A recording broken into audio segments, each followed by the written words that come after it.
আরে বাবা 2 পিস গোশ কেন, 20 কেজি মুরগির গোশ দিয়ে রানলেও ভাগে পাবা না। এরম একখান বিশিষ্ট ঝই লাগতো পদ হয়েছে। যেদিন আমার মনটা খারাপ থাকে সেদিন মনেরও মনটা ভালো করার জন্য এরাম একখান ঝালঝাল করে পদ রাইতে ভাত খায়। এই বেশি না, হাড় ছাড়া পোল্ট্রি মুরগির সাদা গোশ 3-4 পিস একদম কুচই নিছি। দিলাম আবার খানিকটা নুন, সামান্য একটুখানি হলদির গুঁড়ো আর খানিকটা ধনিয়ার গুঁড়ো, 1/2 ইঞ্চি দিছি থুকু, 1/2 চা চামচ আদা বাটা আর 1/2 চা চামচ রসুন বাটা। দিলাম আবার 1/2 চা চামচের মতন শুকনো ঝালের গুঁড়ো। ভালো করে চটকায় চটকায় মাখায় 15-20 মিনিট রাখলাম সাইড করে। মুরগির মধ্যে ঝাল নুনটা ঢুকুক। এইবার নিছি বেশ মুঠখানিক পেঁয়াজ কুচি আর প্রায় বিঘে খানিক শুকনো ঝাল, একটুখানি পানি দিয়ে একদম সাফা সাফা করে বাইটে নিয়ে আসলাম। তারপর কড়াইয়ের পর ফেলাই দিয়েছি চামচ খানিক আস্ত জিরে, টাইলে নিয়ে গুঁড়ো করে রাখলাম। ওই কড়াইয়ের মধ্যেই ঢেলে দেবো মন খানিক সর্ষের তেল।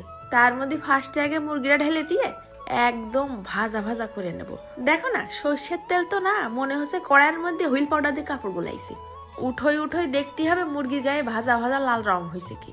এরপর বেশ একটু মুসমুসে ভাব হলে তেলটা ছাইকে নিয়ে মুরগির পিসগুলো উঠে রেখে দেবো। ওই তেলের মধ্যেই ফেলাই দিলাম স্কুল ড্রেস খুলে নিয়ে আস্তে আস্তে কয়েক কোয়া রসুন। রসুনটা অর্ধেকটা খানিক ভাজা হলে ঢাইলে দেবো ওই পেঁয়াজ আর শুকনো ঝাল বাটা। মশলাটা কিছুক্ষণ নাড়ে ছেড়ে ফস করে পুড়ে যাচ্ছে। তারপর আবার ওই ব্লেন্ডারটা ধুয়ে একটুখানি পানি দিলাম। খুন্তি দিয়ে নাড়ে চেড়ে মশলাটা ফাইন করে ভুনতে হবে। এই ফাঁকে দিয়ে দিলাম খানিকটা নুন আর 1/2 চা চামচের মতন হলদির গুঁড়ো। সেটারও কিছুক্ষণ মিশাই নিয়ে ঢাইলে দেবো ওই ভাজা মুরগির গোশ। মশলার সাথেও মুরগির গোশটা কিছুক্ষণ নেড়ে চেড়ে ভুনে নিতে হবে নে। মশলাটা খানিকটা ঢুকুক। এখন আর পানি টানি কিছু দেবো না, তেল উঠা উঠা ভাপ করে নেব। এই পর্যায়ে পাটাটা মাথায় তুলে নিয়ে এসে ছিটোই দিলাম ওই জিরে গুঁড়ো।